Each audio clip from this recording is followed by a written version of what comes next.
Sinun aivot on rikkinäinen radio tai televisio, joka vaihtaa kanavia joka 10 sekunnin välein ja sinulla ei ole kaukosäädintä. Kaikki tuntuu tosi suurelta, jotenkin ei kestä kauheasti semmoista kritiikkiä, ei ole kovin kärsivällinen. Tuntuu, että on koko ajan semmoisen moitteen alla ja alisuoriutuja ja niin kuin kehno ja huono. Tai että jos tekee edes kohtuullisen hyvin, niin täytyy vääntää ihan hirveästi. Ja jotenkin just se, että se tuntuu niin raskalta.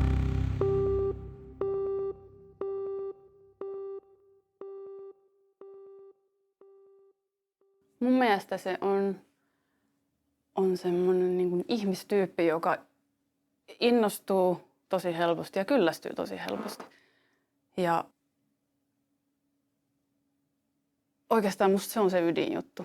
Käytännössä niin kuin kaikki muu tulee jotenkin niiden molempien ohella mun mielestä. Ja sit mulla on silleen, mä tykkään, niin kuin vaikka mä käytän tästä ilmaisua ADHD ja puhun niin kuin kaikki nyt tällä hetkellä puhuu niin kuin neuroperäisesti, niin mä silti vältän tai jotenkin kritisoin sitä lääketieteellistä määritelmää. Tai sille, että se on niin kuin lääketieteen piirissä määrittely, mutta sitten mä jotenkin vähän vastustan sitä medikalisaation valtaa määrittää, mikä on oikein ja millä tavalla katsotaan oikein. Niin siinä mielessä mä en pidä sitä häiriönä.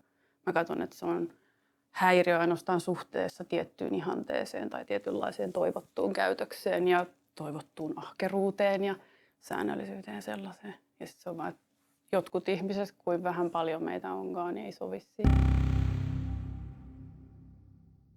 Aiemmin mulla on ollut tosi paljon enemmän sellaista ulkopuolisuuden ja kelpaamattomuuden kokemuksia just siinä, että ei pysty toteuttaa sitä, mitä esimerkiksi nuorena just en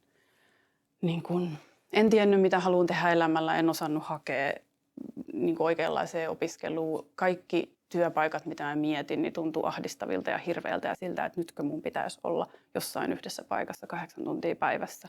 Ja mä en keksinyt, mikä olisi semmoista työtä, joka voisi esimerkiksi tuntua hyvältä itselle. En vaan keksinyt, se voisi olla mielikuvituksen puutetta, mutta siis se, mitä tarjottiin, niin ainoa, mikä mulla oli, että okei, taideaineet tai jotkut tämmöiset, mutta sitten taas kuka tienaa niillä aika harva. Niin jotenkin, että siihen se niin kuin NS-kohtelu, eli se just, että mikä tuli niin kuin viranomaistahoilta, koulusta, vanhemmilta, työkkärit, tämmöiset osastot, jotka oli, että näin pitäisi elämä elää, niin siihen niin kuin ei pystynyt mitenkään sopeutumaan. Kun se kuitenkin siinä vaiheessa, kun tuntuu, että ympärillä muut kykenee meneen siihen ja kykenee olemaan töissä ja niin kuin kouluttautuu jossain vaikeimmissa opiskeluissa ja muissa, niin no siis mulla tuli 19-vuotiaana ensimmäinen masennusjakso, joka kesti pari vuotta. Ja siinä oli kaikkea muuta hauskaa, kuten syömishäiriöitä ja muuta jännää. Mutta niin se niin jotenkin liittyi just siihen, että mä en käsittänyt, mitä elämässä pitää tehdä. Ja kaikki tuntui ankeelta. Ja jotenkin, niin kuin, että no, siitä oli hyvin, hyvin paha kausi ja paha vaihe, jonka jälkeen mä sitten keksin jonkun kivan koulun ja lähdin sinne ja lähdin opiskelemaan ja kävin ulkomaillakin vanhempien niin kuin avustuksella ja niin kuin seikkailin ja tein paljon kivoja asioita. Mutta jotenkin, että se ensimmäinen semmoinen kriisi tuli just siitä, että okei, mä en sovi mihinkään ja kaikkialla musta tuntuu, että vähän niin kuin, että on koko ajan semmoisen moitteen alla ja alisuoriutuja ja niin kuin kehno ja huono. Tai että jos tekee edes kohtuullisen hyvin, niin täytyy vääntää ihan hirveästi. Ja jotenkin just se, että se tuntuu niin raskalta. Mä yritin useita kertoja tehdä jotain niin sanottua normaalia. Lopetin kesken usein, niin kuin muutamat koulut on jäänyt kesken. Lukiosta lähdin menemään, kun oli vaan se, että en mä kykene tähän. Ylioppilaskirjoitukset kuulosti kamalalta. Just se, että kun ei muistipänttääminen ei toimi mulla, tai se semmoinen pänttäysopiskelu. Ja jotenkin tuli vaan semmoinen olo, että mä oon nyt niin huono enkä kykene. Mutta koska mun haaveet kuitenkin oli jotain sellaisia, että mä olisin halunnut yliopistoa. Mua olisi kiinnostanut valtavasti monikin asia, mutta se millä tavalla se piti suorittaa virallisesti tuntui niin raskalta. Niin kuin, että kielet kiinnosti. Mikähän mä olin varmaan silloinkin jo sukupuolen tutkimuksesta kiinnostunut. Tosin sitä sanottiin naistutkimukseksi Ysärillä. Ja mä olin niin kuin lukenut kaikkea pientä ja olin tosi innoissani, mutta kaikki se, miten virallisesti piti niihin päästä, tuntui tosi raskalta. Niin sitten mä vaan, että okei, mä oon nyt sitten vaan huono. En mä niin kuin sitä jotenkaan lääketieteellisesti ole ikinä. Siis siinä mielessä normaali, epänormaali sanonut. Niin kuin pienenä mä vaan niin kuin koin, että mä oon nyt tämmöinen. Ja sitten hakeuduin sellaiseen seuraan, missä ei tuntunut surkeata. Tai niin kuin hakeuduin semmoisten ihmisten seuraan, jotka tykkäsivät enemmän seikkailla ja kokeilla ja olla niin kuin, tehdä mielenkiintoisia asioita. ja vähän kritisoida työelämä- ja rahakeskeistä maailmaa ja jotenkin, niin kuin, että sitten hakeutui sellaiseen alakulttuurimeininkiin tai just vaikka matkustelijoiden ja semmoisten ihmisten seuraa jotenkin. Et ennemminkin kun mä olisin ollut, että mä en ole normaali, niin mä sitten vaan etin tilanteen tai ympäristön, missä mulla oli parempi olla. Mutta se ei edelleenkään ei ratkaissut siis sitä suurinta ongelmaa, että miten elättää itsensä, että työkkärillä mentiin. Mulla on siis kuva-artesaanin tutkinto Ikatasta Ikaalisista, eli siis graafisen suunnittelun alemman asteen tutkinto, eli piirtämistä, maalaamista, kaikkea muuta ja kuvan käsittelyä tämmöistä. Sitten mä oon, mikähän se virallinen nimi oli, kirjansitoja-mestari. Kirjansidon erikoisammattitutkinto, joka on aivan ihanaa ja rakastan sitä. Ja siitä mä oon siis opettanut, vetänyt kursseja. Se on niinku siisteintä, mitä mä oon ikinä tehnyt. Ja sitä vielä aiemmin pystyi tekemään sovitellulla päivärahalla, toisin kuin nyt tämän nykyisen paskiaishallituksen ansiosta kohta ei enää saa. Mutta pystyi tekemään 2 tuntia viikossa ja saada hyvin rahaa niinku siihen päälle. Sitten mulla on urheiluhierojan tutkinto, mutta sitä mä en ole käyttänyt sekuntiakaan. Ja sen pääasiallinen pointti oli se, että se oli suomalainen koulu Espanjassa. Ja mä osasin espanjaa, kun mä olin käynyt Etelä-Amerikassa, niin mä menin sinne, että menenpäs jatkamaan kieliopintoja ja hillumaan vuodeksi opintotuen avulla. Että se on, mutta sitä mä en edes muista, koska en mä sitä ikinä ole käyttänyt missään, enkä ole ajatellutkaan. Mä just teen tällaisia, että mä menen johonkin, mikä on kivaa, mutta en mä ajattele niin kuin järkevällä kannalla. Niin kuin, mä oletan, että normaalit ihmiset tekee, että hankin tämän tutkinnon, tällä saan tehtyä hienosti työtä, elätettyä tulevan perheen jotakin. Mä oon silleen, että mä mitään perhettä ikinä hankin, mä vaan minä. Toi kuulostaa kivalta, saako siitä rahaa, en tiedä. Joo, että mä vaan menen siis just semmoisen niin kuin mielialan ja tämmöisen mukaan, en ihan hullun impulsiivisesti, mutta tavallaan silleen, että niiden pointti ei ole tällainen, että rakennanpa tästä ammatin tai uran. Se oli jotenkin kriisikeskeistä aina ja mulla tuli tosiaan niin kuin tuli ja meni masennusjaksoja. Ja niin kuin, ja jotenkin niin kuin, että mä pätkin niin kuin silleen, aina järjestin mun elämässä sellaiset niin kuin olotilat. Esimerkiksi jossain vaiheessa mä tajusin, että talvella aina tulee masennus, niin mä rupesin aina syksyllä etsimään joko uutta opiskelupaikkaa tai uutta työharjoittelupaikkaa, niin että mä niin kuin pakotin itteni, että mä hoidan itteni kaamoksen läpi. Mä siis oon ollut, vaikka mä en ole ollut palkkatöissä elämässä, niin nyt tähän 47 vuoden ikään mennessä, kun ehkä yhteensä vuoden verran palasina, niin kuin palkattuna palkkatyössä, niin mä oon silti ollut niin sanottuna työharjoittelijana. Eli siis ilmaiseksi ollut töissä siellä täällä kuinka valtavan paljon. Että niin on sellaista työkokemusta, mutta siinä ei ollut samanlaista vastuuta kuin niin kuin palkattuna sulta oletetaan. Eli tavallaan mä en uskaltanut mennä töihin, kun mä pelotti se vastuu ja se, että nyt mun pitäisi olla jotakin. Ja mä en kokenut olevani niin kuin pätevä missään. Tosin se nyt tietysti oli ennen kuin sai mitään koulutuksia, mutta siis koulutustenkin jälkeen on sellainen ollut valtava niin kuin epäusko siihen pärjää missään, koska se ns. Normaali maailma tai se normatiivinen maailma tuntuu niin semmoiselta, että semmoiset vierailta. Se, miten mä sen sanotin nuorena, oli, että kun kaikki työpaikat vaikuttaa ja tuntuu siltä, että mun on mentävä johonkin ja 8 tuntia näyteltävä jotain toista. Ja sit vasta pudotettava se maski, mentävä kotiin ja sit mä saan rentoutua olla minä itse. Ja se tuntuu niin raskalta ja hirveältä ja se aika monessa niissä työharjoittelupaikoissakin tuntui semmoiselta. Niin kuin vaikka mä itse valitsin ne, vaikka ne oli kivoja ja kiinnostavia, mä olin paljon järjestöissä ja niin kuin Punaisella Ristillä ja jossain niin kuin maahanmuuttajien kahvilassa ja tämmöisissä. Niin kuin itse valitsin paikkoja, joista mä pidin, mutta silti se tuntui raskaalta. Ja silti musta aina tuntui, että vaikka mitä mä siellä teen, niin mä katon kelloa, koska mä pääsen pois ja oleen rennosti. Ja se on niin kuin, että ja sitten kun sitä itselleen jankutti, että näin ne kaikki muutkin kokee. Näin sen on vaan mentävä. Kaikki muutkin kelaa tätä, koska silti se tavallaan kuulosti, että vanhemmatkin sanoivat, no niinhän se on.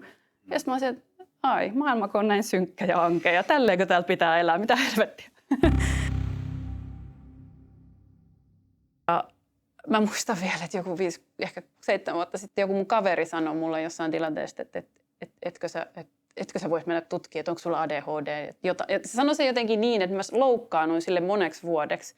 Vähän niin kuin, että ai sä haluat, että mä vedän lääkkeitä täyteen itteni, jotta mä oon teille helpompi seuralainen. Siitä tuli sellainen olo, niin kuin, että korjatkaa itsenne, jotta meillä muilla on helpompaa. Ja sitten se oli niin kuin, semmoinen kuva ehkä häiritsi sitä. Mutta sitten kun mä aloitin opiskelemaan jälleen kerran ihan vaan mielijohteesta avoimessa yliopistossa. Se oli ihan hirvittävän vaikeaa. Siis mä olin kiinnostunut ja se oli valtavan kiinnostunut kaikesta ja niin käsittämätöntä, että se mulle olikin. Mä sain hyviä numeroita. Mä olisin, että vau, pystyykö mä pärjään tässä? Mutta mä tein 1 kurssin kerrallaan. Ja kun se normaali on 4-5 kurssia kerrallaan. Siis niin kun, että mä pystyin tekemään ne hyvin 2 vuoden aikana hissun kissun semmoisen määrän, millä mä sitten pääsin hakemaan sisään. Niin se, että siinä vaiheessa mä tajusin, että okei, mikä nyt on, että tämä on kiinnostavaa. Mä oon ihan onnessani tästä aiheesta. Tämä on niin siistiä. Mä haluan tietää tästä enemmän, mutta pää ei vaan pysy. Niin kun se vaan karkailee koko ajan silloin, kun mä oon itse valinnut asian. Ja sitten se oli lähinnä se, että missä mä rupesin, että okei nyt, mitä perhana, että onko tässä nyt joku, että miksi mä oon näin, mikä mulla on näin vaikeaa tässä, että miksi ei etene. Varsinkin kun mä oon ollut aina lukutoukka nuoresta asti, mutta mä tiedän, että se on heikentynyt se lukukyky. Mutta joo, niin siinä vaiheessa mä rupesin sitä miettimään. Ja sitten kun, oliko se nyt vuosi ennen kuin mä pääsin sisään vai siinä vaiheessa, kun pääsin sisään niin kuin tutkinto-opiskelijaksi, niin sitten mä oon silleen, että ei hemmet, että en mä tästä selviydy, ellei mulla ole niin kuin jotain, edes niin kuin se kortti, että hei, mulla on tää, että mä saan niin kuin jotain erityisjärjestelyä.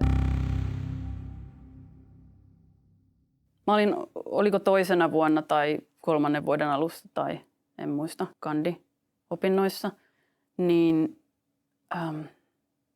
en muista kumpi tuli ensin. Todennäköisesti se tuli ensin, että okei, haen diagnoosia tai menen puhua ainakin lääkärille tästä tai jotain, kun ei meinaa kyetä pystyä. Niin, ja sitten samanaikaisesti mä tiesin, että kandin aiheeksi tai ylipäätään minkään ison työn aiheeksi mun on pakko valita joku semmoinen, jossa mä tiedän, että mä jaksan tehdä sitä pitkään, kuukausia, tässä tapauksessa siis vajaan vuoden. Ja mä olin jo oppinut ilman otsikkoakin, niin kuin ilman tätä niin kuin häiriöleimaakin, niin mä olin jo oppinut vuosien aikana, että mä en voi luottaa alkuinnostuksen pysymiseen missään aiheessa. Ja mulla oli niin kuin kandia varten niin kuin tämä on, niin mulla oli niin kuin varmaan ehkä 7 aihetta, 8 vaihetta. Mä olisin, mikä näistä kiinnostaa, nämä kaikki kiinnostaa, mikä näistä kiinnostaa niin paljon, että mä tiedän, että mä jaksan sen läpi silloinkin, kun alkaa kyllästyttää, koska se kyllästyminen aina tulee. Se tulee, vaikka sulla olisi kaikkein sun lempiaihe. Mitä hemmet? No okei, ehkä ei, mutta joo, jossain vaiheessa, vuosien jälkeen. Mulla oli jo melkein valittuna joku ihan muu aihe ja sitten mä kipuilin siinä, että apua. Että mä vaan niin kuin tunsin sen, että okei, mitä jos 2 kuukauden päästä mä en vaan enää jaksa.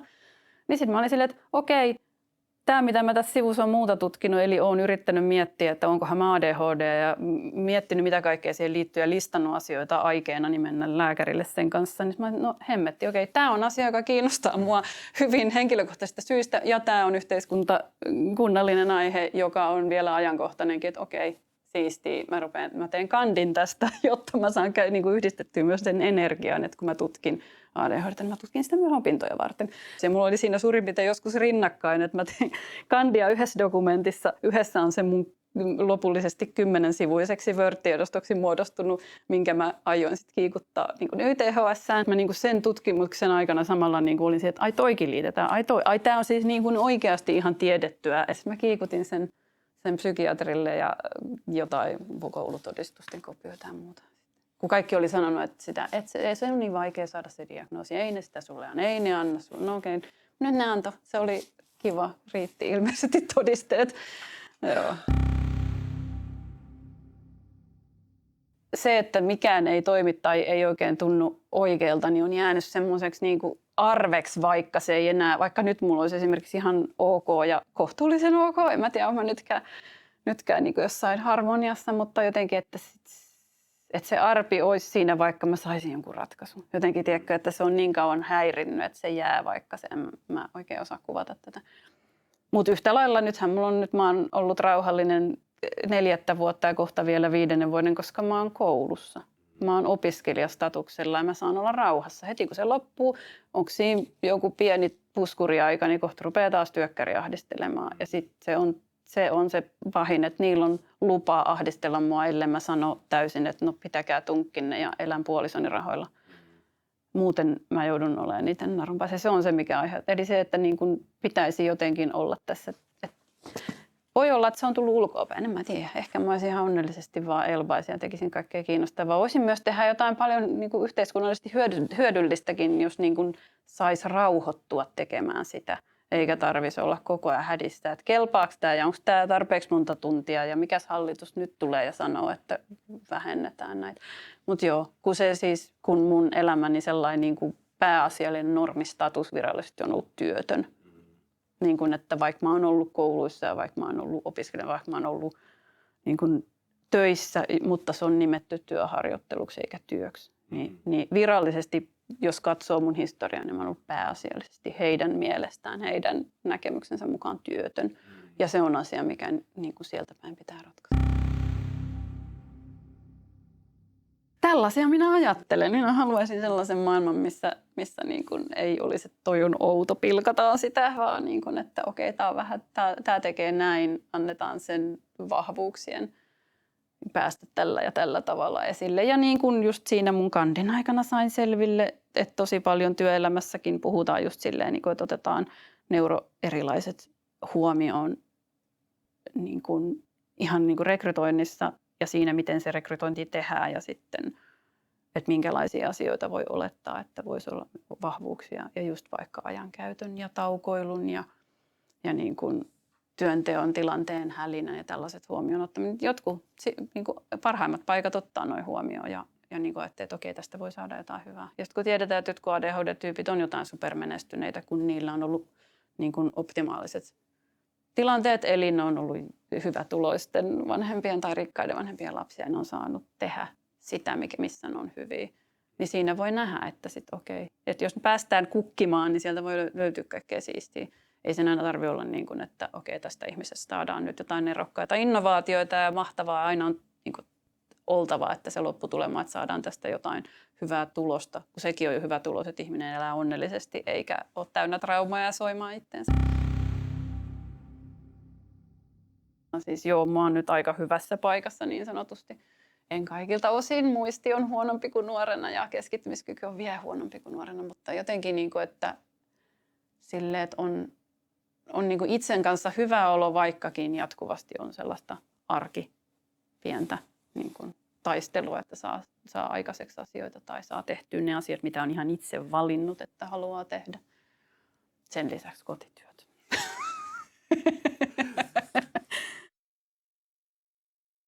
Ehkä loukannut mua enemmän, kun mä jotenkin uskallan myöntääkään se, miten paljon siinä aluksi oltiin silleen, että no eihän sulla nyt mitään, että onko vähän niin kuin jotenkin kaivamalla kaivettu diagnoosi.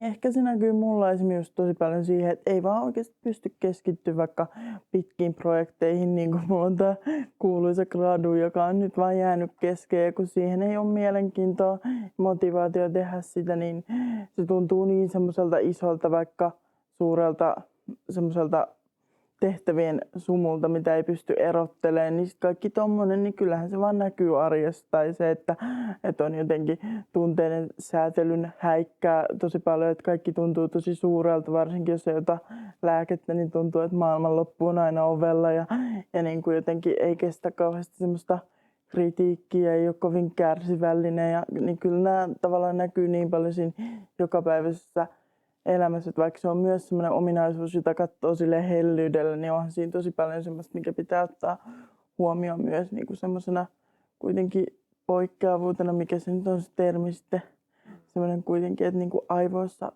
oleva ihan oikeasti poikkeavuus, niin sitten sen takia sitä ei ehkä yhdistä siihen supervoimaan aina sitten, vaikka se olisi kiva ajatella, että se olisi myös semmoinen pelkkä supervoima. Lääkärissä helposti saatetaan nähdä se nimenomaan sairautena just sen takia, että siihen on niin kuin lääkkeet. Niin se on myös just mielenkiintoinen kysymys, että jos lähdetään sieltä supervoimasta siihen sairauteen, niin siihen mahtuu aika paljon kaikkea, että miten se voi vaikka määritellä.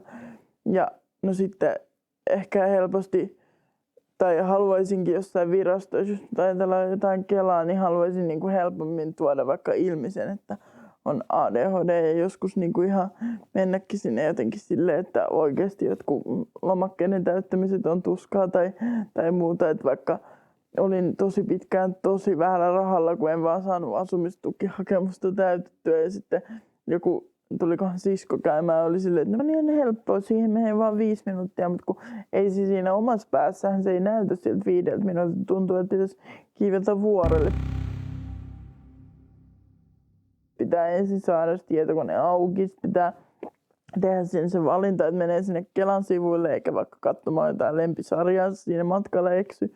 Ja sitten pitää löytää sieltä oikeanlainen, jaksaa katsoa se koodinimi silleen, että oikeasti avaa sen oikein. Sitten pitää alkaa täyttää sitä kohta kohdalta. Yleensä mulla jo osoitteen kohdalla tulee joku muu mieleen, että mä alan tekemään jotain muuta. Että pitää oikeasti jaksaa pyöritellä jotain tylsiä numeroita, etsiä liitteet, jos ei niitä ole jo valmiina, niin etsiä ne kämpästä, tallentaa ne, ottaa kuvat, liittää. Siinä on jotenkin niin monta, missä sen jo voi sen motivaationkin menettää ja sen keskittymiskyvyn, niin sitten se sinänsä vie ehkä sen hetken siihen nähden, että on sitä ennen saattanut kuukausia kärvystellä vähällä rahalla, mutta ei se mun päässä edelleenkään tunnu siltä, että jotenkin se veisi vaan hetken, kun se saattaa, jos on semmoiset ei niin epätyypilliset aivot, niin saattaa helposti ajatella, että no sehän on yksi lomake ja sen täyttä, mutta sitten itse näkee se joku 50 eri vaihetta ja siinä ja siltä se todellakin tuntuu, koska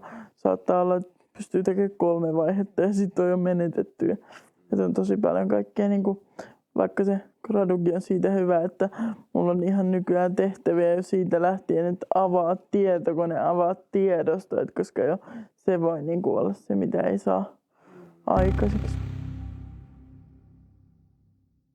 Yliopiston aikana mä huomasin, että se on ADHD, että mä osasin tunnistaa se ADHD, mutta kyllä mä muistan ihan selkeästi sen päivän, milloin mä oon lapsena jo tajunnut, että mä oon jotenkin todella outo. Että mä olin joku varmaan 10-vuotias, kun mä tein matikan läksyjä.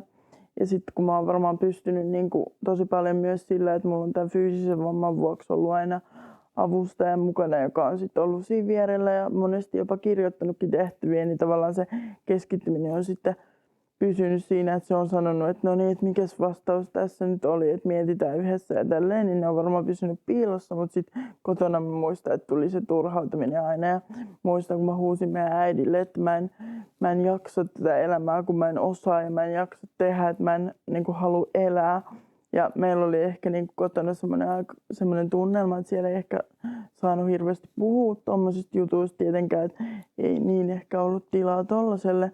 Mä muistan, meidän äiti sitten sanoi, että tajuatko miltä musta äitinä tuntuu kuulla tollasta. Ja sitten isä tuli sen jälkeen sanoa, että sä et enää ikinä sano mitään tollasta. Ja sitten mulla jäi vaan se olo, että niin mut ymmärrättekö, että mulla on niin paha olla itseni kanssa ja tällaisten aivojen kanssa, että mä sanoin just, että mä en halua elää. Mutta se tavallaan oli sitten niin isosti sanottu, että siitä ei enää koskaan käsitelty kotona. Kyllä mä jotenkin tunnistin sen, että kun ajatukset oli aina tosi suuria, mä jotenkin välitin ihmisistä poikkeuksellisen paljon. Se on ehkä näkynyt mulle just siinä semmoisena tunteiden suuruutena, että mikään ei ollut koskaan mitenkään ohimenevää tai jotenkin. Ja kaikki, muistan ikuisesti kaikki sanat, mitä on mulle vaikka sanottu ja kaikki on tuntunut jotenkin aina tosi suurelta ja just se maailmanloppu on ollut aina ovella ja semmosena mä ja hirveän helposti mä tunsin oloni vaikka aina maailman huonoimmaksi. Ei ollut semmoista just säätelykykyä ja sit mä luulinkin pitkään, kun helposti tuli se reaktio kaikkeen, että olisi vaan parempi kuin mua ei olisi, että jotenkin tämmöisten aivojen kanssa ei pärjää. Ja moni luuli, että se liittyy siihen fyysiseen vammaisuuteen, että mä en halua olla siltä osin erilainen. Ja sit mä yritinkin selittää, että kun ei se liity siihen, vaan musta tuntuu päässä vaan tosi oudolta. Että musta tuntuu jotenkin, että maailmassa ihmiset on jotenkin tosi piittaamattomia ja kun mä olisin jotenkin aina halunnut vaikka viedä koko luokalle vaikka joululahjat, koska mä hirveästi mietin yliempaattisesti, että jollekin tulee tosi paha mieli, jos se jää ulkopuolelle. Ja sitten sanottiin just, että ei kun ihmiset vie vaan kavereille ja lahjoja. Sitten mä olisin halunnut viedä jotenkin aina kaikkein hienoimmat kaikille ja olla aina kaikkia varten ja jotenkin sit mä tajusin, että jotenkin mulla menee sekin yli. sitten mä keräsin hirveästi kaikkia niinku asioita, että mä rakastuin aina johonkin juttuihin, vaikka yhtäkkiä saan Sibeliuksia, ja sitten mä keräsin koko sen tuotannon tai semmoisia koirarutuja, että sitten mulla oli satoja juttuja, että kaikki mun niinku vaikka positiivisetkin tunteet meni niinku aina yli, ja mä muistan, kun mun vanhemmatkin sanoivat, että ikinä ei tiedä, mitä ostaa synttärilahjaksi, kun aina on joku juttu, mikä on sitten lopulta niinku yli muiden, ja sitten kohta ei olekaan, että mä en muista koko juttua, että kyllä se on niinku näkynyt tommosena kaikkena. Sitten se on näkynyt varmaan ihan semmoisissa niinku perustarpeissakin, että mun on ollut aina tosi vaikea nukkua, viivästynyt unirytmi. Mä oon valvonut ja miettinyt asioita siellä yksinäni sitten ja en ole ehkä niinku ymmärtänyt unen merkitystä. Ja sitten se, mihin vaikka ADHD-lääke on mulla eniten auttanut, niin on niinku syömiseen. Niin sitten lapsesta asti ollut niinku syömisen kanssa sellaista ongelmaa, että hakenut varmaan sitä semmoista niin kuin jotenkin hyvän olon tunnetta siitä syömisestä ja tosi paljon vaikka snäksejä pystyäkseen keskittyä juttuihin ja niin kuin sit tuli myös syömishäiriöt tosi nuorena ja muuta, niin jos ADHD olisi ollut silloin jo tiedossa, niin mä luulen, että tommosesta kaikesta olisi pystynyt niin kuin välttyä, koska oli sit toisaalta myös niin kuin hyvä vaikka jossain laihduttamisessa tai ruoan kontrolloimisessa, koska se on näkynyt just aina semmoisessa äärimmäisyydestä, pyrkii kyllä parhaimpaansa ja kun antaa energiaa johonkin juttuun, niin sitten todellakin antaa. Kyllä se näkyy niinku tommosissa jutuissa, mitä ei vaan pystynyt niinku yhdistää ehkä silloin. Ja aina ollut jotenkin ehkä aika huono pitää yhteyttä vaikka ihmisiin, vaikka sille on niinku tosi hyvät ihmissuhteet edelleen, mutta jäi kyllä kirjekavereille aina vastaan, mutta tuli postissa viesti, että jaha, susta ei ole kuulunut vähän aikaa ja ehkä semmoisena just, että saattoi vaikka niin kuin NS unohtaa ystävänsä jo pienestä pitäen, jos niitä ei nähnyt ja sitten tulikin tupla määrä rakkautta kyllä kun näki, mutta tavallaan, että semmoinen niin kuin tietynlainen sosiaalinen niin kuin irrallisuus tuntui jo pienestä asti ja näin, että jotenkin, ja sitten ehkä sellainen, että korostuneesti saattoi vaikka repunkin pakata aina niin kuin paria päivää aikaisemmin, ettei vaan unohda mitään. Ja silloin kun tehtiin niitä ADHD-tutkimuksia, niin porukatkin sanoi, että ei ole koskaan nähnyt niin huolellista ihmistä kuin Aino, että se laittaa aina tavaratkin niin paikalle, kun kukaan ikinä voi olla, ja niin kuin pakkaa repunkin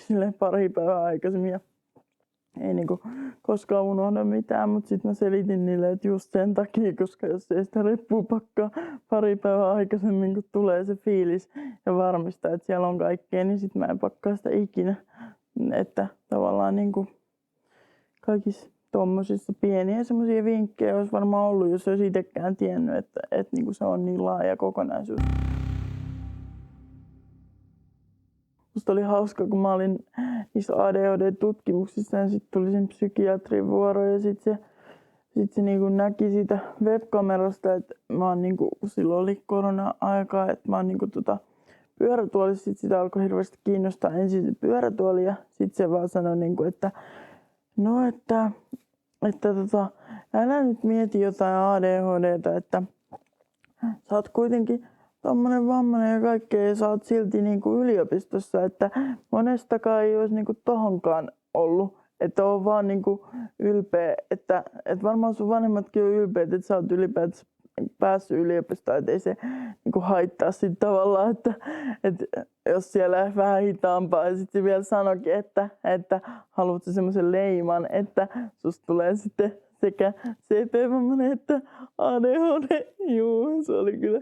Se on ihan mun yksi elämäni niin kuin hämmentyvimpiä hetkiä. Niin siinä se taas huomasi tavallaan, että se ajatteli, että no, noin 2 rinnakkain laitettuna, niin älä nyt siihen niin kuin ota enempää mitään. Sitten se vielä sanoi jotenkin, että mieti itseäsi työnhakijana, että sekin on jo sitten, että kun menet sinne niin kuin CP-vammaisena, sitten kun ne vielä lukee, että ADHD CP-vammainen, niin siinä vasta onkin paketti, että kannattaa miettiä, haluatko. Sitten muistan, kun mä vaan sanoin siihen, että no mut eihän se ole mikään leima, vaan mähän oon sitten CP-vammainen ja vieläpä ADHD. Että niin eihän mä nyt sitä siihen kirjoita työhakemuksen alkuun, niin kuin, että hei täällä kaupan tämmönen mahtuva paketti, vaan että kyllähän se niinku tulee sitten vaan ilmi. Varsinkin tommosena yhdistelmän, niin kyllähän siihen liittyy tosi paljon just sitä semmoista kokonaisuusajattelua ja sitten ylipäätään mä oon ajatellut muutenkin, että ihmisten se vastaus on vähän samantyyppinen, että tommonen, että no mut sä oot kuitenkin korkeakoulussa, mut mitä jos se ongelma on just sit, että sieltä ei mennä vaikka pääse pois.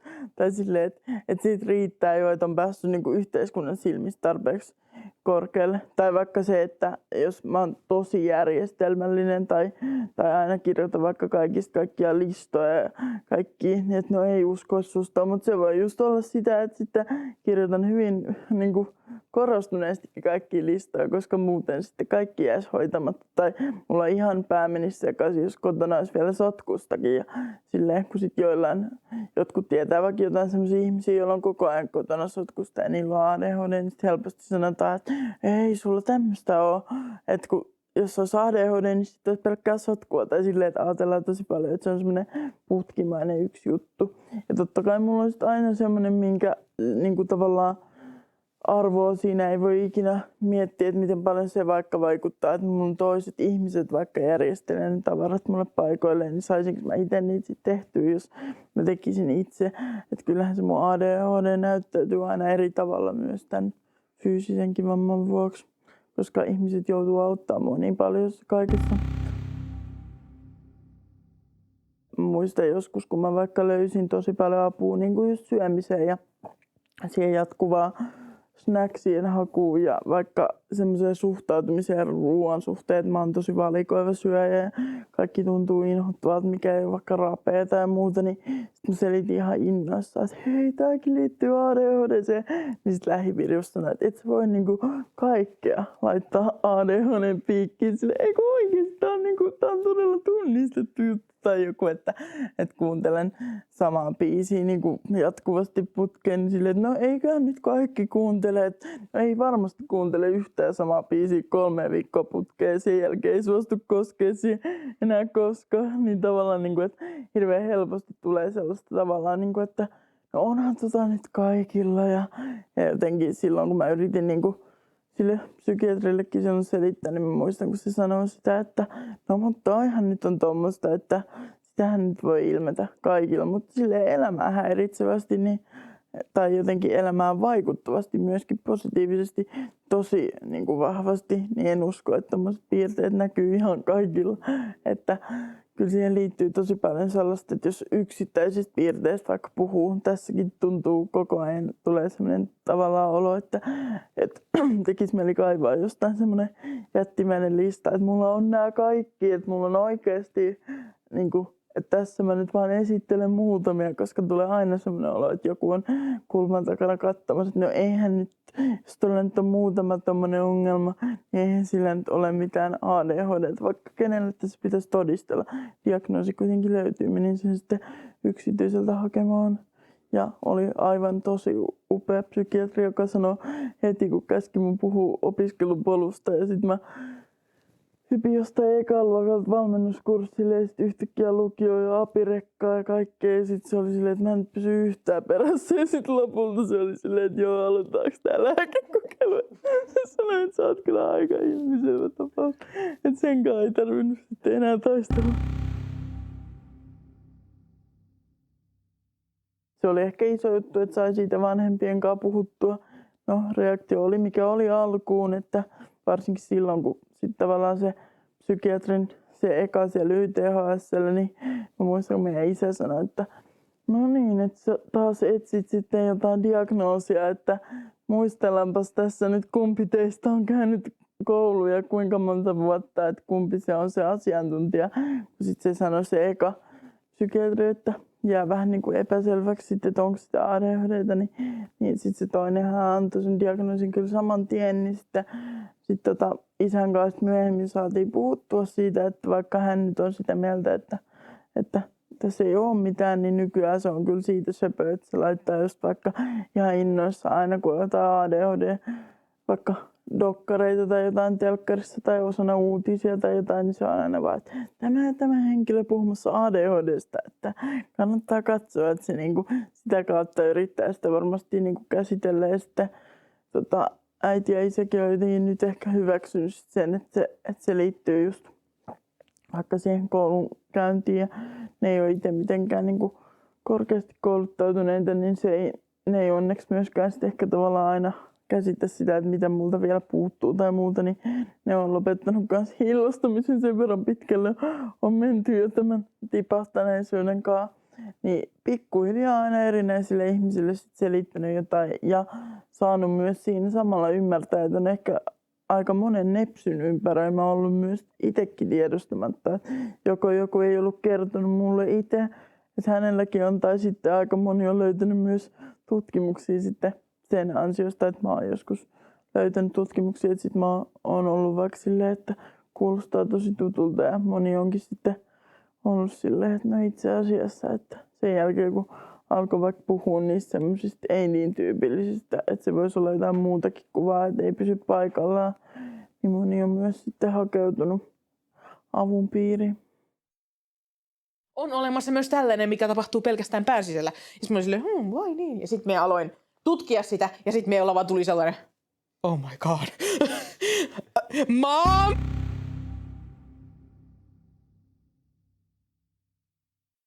No siis niin kuin, tietenkin se on, me yritän ajatella, että se on niin kuin uhka että mahdollisuus niin sanotusti. Että niin kuin, se on uhka siinä mielessä, että silloin kun sinä et tiedä siitä, tai silloin kun sinä et tiedä, että sinulla on se, niin silloin se tosi paljon voi aiheuttaa, just niin kuin minulla se oli ongelma, se aiheutti minulle tosi paljon itseinhoa. Ja just niin kuin sitä, että minä en ymmärtänyt, minkälainen minä olin tai mikä minulla oli, niin minä sitten luulin, että minä olen laiska, että minä olen saamaton, että minä just niin kuin en jostakin syystä pysty keskittymään, minä en ymmärtänyt, minkä takia nämä asiat ei vaan minulla onnistunut, kun muilla se onnistuu niin helposti. Minkä takia minä en pysty siivoamaan minun huonetta, minkä takia minä en pysty urheilemaan, just näitä, you know. Niin, mutta sitten heti kun mä saan sen ymmärryksen, että minulla on ADHD, niin sitten mä vähän niin kuin pystyin helpommin näkemään nämä positiiviset puolet. Sen takia mä oon niin empaattinen, sen takia mä oon niin luova, sen takia mä saan niin helposti ideoita ja just niin kuin sen takia mä pystyn olemaan niin sosiaalinen. Puhuminen vaan on kivaa ja mä veikkaan, että se tulee sieltä minun ADHD-puolelta, kun just niin kuin vaan minulla on niinku se niinku halu ilmaista ajatuksia, niinku minulla on niitä niin paljon minun pään sisällä. Ja se tekisi minut hulluksi, jos me en saisi ollenkaan ilmaista niitä, tuoda niitä esille. Niin sitten se just niinku auttoi minua tavallaan kehittämään minun sosiaalisia taitoja myös se, että minä halusin puhua niin paljon, niin sitten minä sain puhuttua niin paljon siellä teatterissakin. Ja sitten sitä kautta minä just sain kehitettyä tosi hyvät sosiaaliset taidot. Ennen teatteria minä ehkä just enemmän luin hirveästi kirjoja. Pakenin just niinku sinne toisiin maailmoihin niin sanotusti. Kyllä se jatkoi sen teatterinkin löytämisen jälkeen, mutta just se teatteri kyllä auttoi tosi paljon. Minä sain just niin kuin sosiaalisia taitoja niin kehittää, kun minä olin tosi pahasti jäljessä siinä iässä, kun minua oli kiusattu niin pitkään, että minä en oikein tajunnut yhtään, miten ihmisten kanssa pitää puhua. Niin teatterin kautta just tuli ehkä siitäkin apua. Kyllä se johtuu ehdottomasti siitä, että minulla oli diagnosoimaton ADHD, niin me käyttäydyin vähän kummallisesti. Niin kuin just silleen, että möläyttelin asioita ja minulla ei välttämättä ollut niin hyvä, niin kuin en niin kuin saanut niin hyvin kiinni tästä niin kuin social cues. Ja just se, että me olin niin kuin estottomasti oma itseni niin sanotusti, että minä en millään tavalla rajannut itseäni. Varmaan sillä tavalla, millä ehkä nämä lapset siinä iässä alkoi vähän niin kuin pick-uppaamaan, että niin kuin aikuiset ehkä ei tykkää, että me tehdään tolleen tai käyttäydytään tolleen. Niin. Sitten ne niin kuin se, ja sitten se, että niin ne alkoi haukkua minun läskiksi, koska minä olin siihen aikaan, just en ollut lihava tai ylipainoinen lapsena, mutta niin minä olin vähän niin kuin big boned, you know, niin kuin, olin vähän tällainen niin kuin enemmän robust kuin ne muut, niin sitten ne otti vähän niin kuin sen läskin siitä, mutta sitten ne niin kuin ehkä enemmän just niin kuin oli, että tuo on outo ja erilainen, tehdään tuolle pahaa, koska you know, lapsilla on just tämä niin kuin lauman just niin kuin silleen ajattelu, että on nämä niin kuin alfat ja sitten on nämä just niin kuin pahnanpohjimmaiset, mitä kaikki saa kiusata ja sitten jos joku on vähän alempana, niin tuota pahnanpohjimmasta voi vähän kiusata ja sitten vaikuttaa coolilta näiden muiden silmissä. Lapset on kauheita. Lapset on sosiopaatteja. Siinä vaiheessa, kun minä niin kuin tajusin, että minkälaisista asioista minua kiusattiin. Vähän niin kuin mie tein jonkun jutun ja ihmiset vähän niin kuin tarttu siihen ja rupesi kiusaamaan minua siitä, niin siinä vaiheessa me olisin, että ehkä jos minä en käyttäydy tuolla tavalla tai tee tuota juttua, niin sitten ne ei kiusaa minua siitä.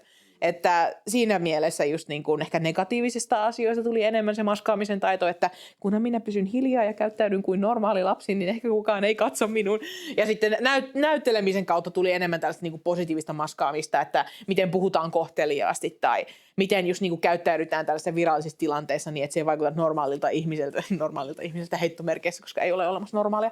Mutta ja sitten niin kuin just tällaista maskaamista, että jos minä, niin kuin just silleen, jos minä vitsailen minusta ennen kuin muut ihmiset tekee sen, niin sitten minä nauran niiden kanssa, eikä ne naura minulle, you know. Jos minusta tuli vähän niin kuin se niin kuin class clown, sitä sen maskaamisen kautta just me vedin läppää. Se tuli osittain minun ihan omasta niin kuin persoonallisuudesta myös, koska minä olen niin kuin, me tykkään nauraa ja tykkään vetää läppää, mutta se oli enemmän just niin kuin self-deprecating läppää silloin yläkoulussa. Ja sitten se minä pikkuhiljaa opin siitä pois. Silloin kun me tapasin minun parhaan kaverin, koska minun paras kaveri on just sellainen, että sillä she doesn't have it like all figured out, mutta se on just niin kuin käynyt terapiassa ja käynyt tosi paljon työtä vähän niin kuin läpi itsensä kanssa, että se vähän niin kuin ymmärtää tällaisia niin kuin toksisia ja negatiivisia käyttäytymismalleja.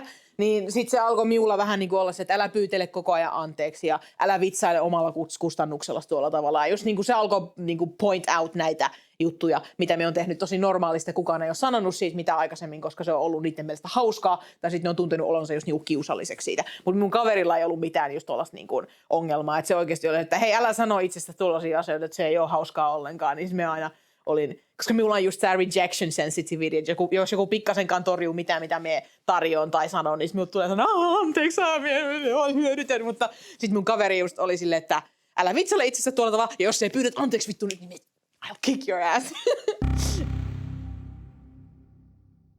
Se mun paras kaveri oli se, joka myös auttoi minua tajuamaan, että minulla on ADHD itse asiassa, koska se oli käynyt niissä tutkimuksissa, sillä ei ollut sitä. Mutta just niin kuin se huomasi miussa niitä samoja oireita tosi voimakkaasti ja tosi paljon, niin sitten yksi päivä oli silleen, että onko sinulla mitään ADD? Ja sitten mä olin silleen, mikä on ADD? Koska me tiesin, mikä on ADHD, mutta minulla ei ole aikaa, että siinä on joku toinen versio. Minulla oli just se stereotyyppinen ADHD, niin kuin ajatus, että hyppii seinillä ja ei pysty pysyä hiljaa, ei pysty pysyä paikallaan just tollainen. Mutta sitten kun kaveri selitti, että on olemassa myös tällainen, mikä tapahtuu pelkästään pään sisällä. Ja sitten mä olin silleen, vai niin? Ja sitten me aloin tutkia sitä ja sitten meillä vaan tuli sellainen, oh my god. Mom, I think just tämä yksi, minulla on tosi paljon jäänyt niin kuin, jos on AD, niin tuntuu siltä, että sinun aivot on rikkinäinen radio tai televisio, ja siulla, joka vaihtaa kanavia joka 10 sekunnin välein, ja siulla ei ole kaukosäädintä. Et niin kuin siitä tuli minulle mieleen, että oh shit, that sounds so relatable, oh my god. Ja sitten just se, että maailma on liian äänekäs, niin mä olin silleen, kyllä. Sen takia minulla on koko ajan kuulokkeet mukana, koska niin kuin, jos minun pitäisi julkisella paikalla siirtyä paikasta toiseen ilman minkäänlaista suojelua ulkomaasta, niin minä oikeasti niin kuin väsyisin niin nopeasti ja just niin kuin menisin ärtysäksi niin nopeasti. Just niin kuin tollaisia aika perus ADHD-juttuja. Minun äiti opettaa pedagogiikkaa ja se on vähän niin kuin sen kautta saanut kosketusta näihin just niin kuin kaikenlaisiin näihin niin kuin autismia ja ADHD, se on käynyt kursseja niihin liittyen. Niin se just sitä kautta on saanut sitä ymmärrystä ja äidillä on myös. Äidiltä minä sen sain luultavasti. Ei ole diagnosoitu edelleenkään, mutta me epäilen, että äidiltä minä sen sain. Niin me ollaan vähän niin kuin yhdessä tehty tätä niin kuin tutkimusta. Me on kertonut äidille siitä ja me on selittänyt just näitä asioita niin kuin maskaamista tai stimmaamista ja sellaisia juttuja äidille ja isälle. Niin sitä kautta on tullut. Ja sitten äiti ja isä on muutenkin todella niin kuin koko elämän ajan hyväksynyt tämä kaikenlaiset piirteet minussa tosi niin kuin nopeasti. Niin kumpikaan heistä ei ollut yllättynyt, kun me mainihin, että minulla saattaa olla joku ADHD, koska minä olen pienestä asti näyttänyt tosi selkeästi näitä piirteitä. Ja jos minä en ole ihan varma tästä, mutta minulla on tällainen muistikuva, että kun me ensimmäisen kerran äidille mainitsin siitä, että minulla saattaa olla ADD tai ADHD, niin äiti muistaakseni äiti sanoi jotakin, että joo, minä tiedän. Koska äiti sanoi, että joskus kun me oli lapsi, niin se epäili, että minulla jotakin sellaista on. Se ei vienyt minua tutkimuksiin. En muista tarkalleen, minkä syyn hän antoi.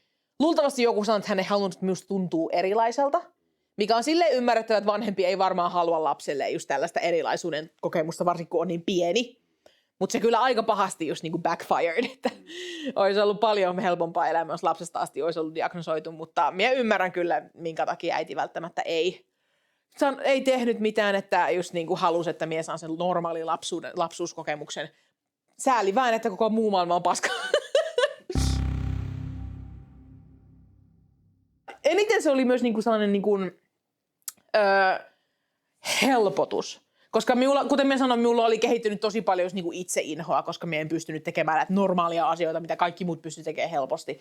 Niin sitten kun minä sain tietää, että ehkä se ei ole niin kuin minun vika niin sanotusti, että ehkä minä en ole vaan kelvoton tai hyödytön tai laiska, että ehkä se johtuu oikeasti jostakin. Niin se oli niin hirveän iso helpotus. Mä olin silleen, että äiti, please, tutkimuksiin nyt. Just minulla oli sitä itseinhoa ja minä en oikein niin kuin, tosi monissa muissa asioissa minulla ei mennyt niin hyvin tai en pystynyt tekemään normaalisti, kuten muut ihmiset, niin sen takia minä asetin niin paljon painoarvoa myös välillä näille kouluarvosanoille, että minun pitää saada hyviä kouluarvosanoja, koska muuten mitä muuta minulla on, Lukion loppu, just niin kuin tämä keskiarvo oli 8,8, mutta sitten ylioppilaskoke meni ihan päin persistä. Se oli liian pitkä se valmistautumisaika, sitä piti tehdä itsenäisesti. Itsenäinen opiskelu ei tuu mitään kesää, saatana, minä en pysty siihen. Minulla pitää joku olla opettamassa tai minun pitää fyysisesti saada tehdä jotain. Sen takia just ammattikoulu ja ammattikorkeakoulu oli minulle hyvä paikka. Minulla meni hyvin just vain äidinkieli ja englantia. Se johtuu siitä, koska minä olen melkein fluent englannissa ja sitten äidinkieli oli minulla just 10 joka kurssi. Niin. No se, että minä menin näihin opintoihin täällä Tampereella oli ehkä enemmän vaan se, että näihin oli helpoin päästä. Että minä halusin vain jonkun syyn muuttaa Tampereelle. Ja sitten nyt minä vaan haluan äkkiä päästä pois näistä opinnoista, koska nämäkin opinnot on ollut aika shit show, mutta on se kyllä paljon rankempaa täällä, koska just niin kuin äiti ja isä on minulle tosi iso just niin kuin henkisen tuen lähde. Että minulla on tosi läheinen suhde heidän kanssaan. Ja he tykkäävät myös minusta aika paljon. He olivat surullisia, kun minä muutin pois Joensuusta. Että saan heiltä just rahallista tukea, mutta sitten se on aika ikävää, että pääsee heidän luokseen kylään vain just niin kuin kerran muutamassa kuukaudessa, kerran puolessa vuodessa. Ja sitten just se, että enää äiti ei voi tulla joka viikonloppu minun luokse siivoamaan minun kämppää, että minun pitäisi yllä siivota se itse nytkin, että niin kuin se on sellaista tällaiset niin kuin tällainen niin kuin konkreettinen tuki ei myöskään ole mahdollista. Kyllä minä olen pärjännyt ihan hyvin, ei siinä mitään, että olen ihan toimiva osa yhteiskuntaa, semi-toimiva osa yhteiskuntaa, mutta on kyllä ollut aika rankkaa täällä yksin asuminen. Olen ihan iloinen, että muutin pois Joensuusta, emme kadu sitä, koska Joensuussa oleminen oli vielä rankempaa henkisesti. Ja täällä kuitenkin on saanut rakentaa oman itsenäisen arjen ja elämän ja löytänyt yhteisön ja saanut myös, pääsen terapiaan pian, se on ihan kiva myös. Joensuussa ei ollut edes lähellä terapiaan hakeutuminen, että niin kuin siihen me aloin vasta, kun me muutin tänne. Me on ehkä pyrkinyt siihen, että me ympäröin itseni sellaisilla ihmisillä, jotka niin kuin ymmärtää minua. Niin kuin täällä Tampereellakin minun sosiaalinen niin kuin piiri on tosi sellainen, että jollakulla on joku niin kuin mielensairaus tai joku tällainen disorder, että ne niin kuin ei arvostele minua ja ne ymmärtää minun tilanteen, niin ne ei just niin kuin silleen katso minua oudolla. Mutta kun minä olen tuolla normaalien ihmisten maailmassa, niin minä olen ehkä just oppinut maskaamaan myös niin perusteellisesti, että minä en välttämättä huomaa heti sitä, että miten ne suhtautuisi minun erillä. Mutta välillä, kun se minun maski niin kuin lipsahtaa, minä teen jotakin outoa tai sanon jotakin kummallista, niin sitten ihmiset tosi nopeasti tulee jossain, että ne katsoo minun tosi kummallisesti, että mitä? Että automaattinen arvostelu on heillä, mikä on vähän sellainen, niin kuin, vähän pistää, koska tietää, että tämä ei ole turvallinen tila tai tämä ei ole turvallinen paikka elää. Niin se ehkä enemmän me vaan toivoisin niin kuin tuolta niin kuin yhteiskunnalta niin kuin sellaista ymmärrystä. Että ne ei välittäisi niin paljon katsekontaktista. Ja niin kuin, että ne just niin kuin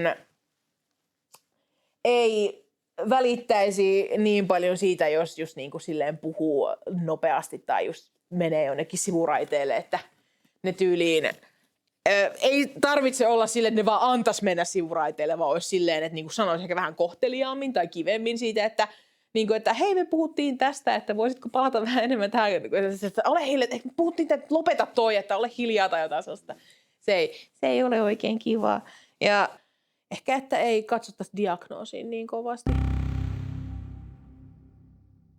Pitää olla diagnosoitu, että saa minkäänlaisia niin kuin niin kuin tällaisia accommodations niin sanotusti. Tietenkin me tajuan sen niin kuin tarpeellisuuden, koska niin kuin jotkut ihmiset varmasti ottaisi siitä niin kuin hyötyä, mutta jotenkin esimerkiksi TE-toimiston kanssa, kun me on jotenkin ollut tekemisissä, niin ne on tosi usein sit hypännyt siihen, että mikä sinun diagnoosi on, tai jos sä haluat minkäänlaisia erityisajatteluita tai tällaisia, niin mikä sinun diagnoosi on, niin jotenkin silleen. Ja että lääkkeet olisi vähän helpommin tavoitettavissa, just kun miekin sanoo, että mie en saa sitä minun yhtä lääkettä, mikä minulla tepsiä, mitä me tarvitsen, koska ei ole rahaa. Että ne olisi vähän more easily accessible, helpommin saatavissa. Ja että kun minä olen kuullut kavereilta, jotka just menee tutkimuksiin, on vasta menossa, että niin kuin ne tutkimukset voisi ehkä kestää vähän vähemmän aikaa tai että niin kuin niin olisi helpompi päästä. Mie menin siinä, kun me olin vielä koulussa, niin mie pääsin niin kuin kouluterveyden kautta, niin minulla se oli aika helppo prosessi, mutta sitten nämä kaverit, jotka hakeutuu sinne, niin ne on aikuisia. Niin aikuisten on kuulemma vähän vaikeampi hakeutua niihin tutkimuksiin. En tiedä yksityiskohtaisesti, mutta olisihan se ihan kiva pikkuinen asia täkätä siihen loppuun, että joo, jos tekisitte siitä vähän helpompaa. Varsinkin kun tosi enemmän nyt yhteiskunnassa tulee esille, että tosi useammalla ihmisellä kuin mitä me luultiin on näitä ongelmia. Mä ainakin koen, että mä oon löytänyt ihan uuden maailman, minne mä niinku eka kertaa jotenkin kuulun, koska ymmärrän itseäni. Se saattaa myös tuntua siltä, että jotenkin, että mikä on minua ja mikä on tätä nepsyyttä, koska kaikki niinku jotenkin ryöpsähtää päälle ja se on tosi pelottava tunne, mutta niinku ottaa sieltä voimavaroiksi ne, mitkä tuntuu siltä supervoimalta. Niitäkin on paljon, niitä hyviä juttuja, ymmärtää sen positiivisen puolen ja sitten uskaltaa myös ihmisille ympärillä sanoa, että on niitä joitain asioita, mitkä siinä painaa tosi paljon ja pyytää niihin apua. Vertaistukea ja tietoa löytyy niin paljon, jos vaan sattuu löytymään. Tai siis sattuu päätymään niiden äärelle, mutta en mä tiedä, voiko, jos olet millään tavalla somessa, niin voitko sä välttää sitä, että jotenkin niinku, että musta nyt on vaan niin käsittämättömän, niinku, tämä on internetin hyviä puolia, että sä voit kuulla sitä ja tajuta, että okei, mä en ole yksin enkä mä ainoa. Musta jollain 15-18-vuotiailla nyt on paljon paremmat mahdollisuudet just saada se niin kuin, jotenkin saatua sen niin kuin hyvällä tavalla omaan identiteettinsä, koska vaikka se on niin kuin häiriöksi edelleen nimetty, niin sitä puhetta on niin paljon nykyään siitä, että hei, me ollaan tällaisia hassuja. Ja niin kuin ne huumorin ja memejen ja semmoisten niin kuin just hyvän positiivisuuden kautta siitä puhutaan niin paljon. Sinä et ole vain laiska, sinä et ole vain saavaton. Sinussa on kaikki ok, sinä olet vain hiukan erilainen ja sinun pitää olla armollinen itsellesi ja oppia itsestäsi, niin sitten elämästä tulee paljon helpompaa. Kiitos. Ole hyvä. Minä olen niin viisas.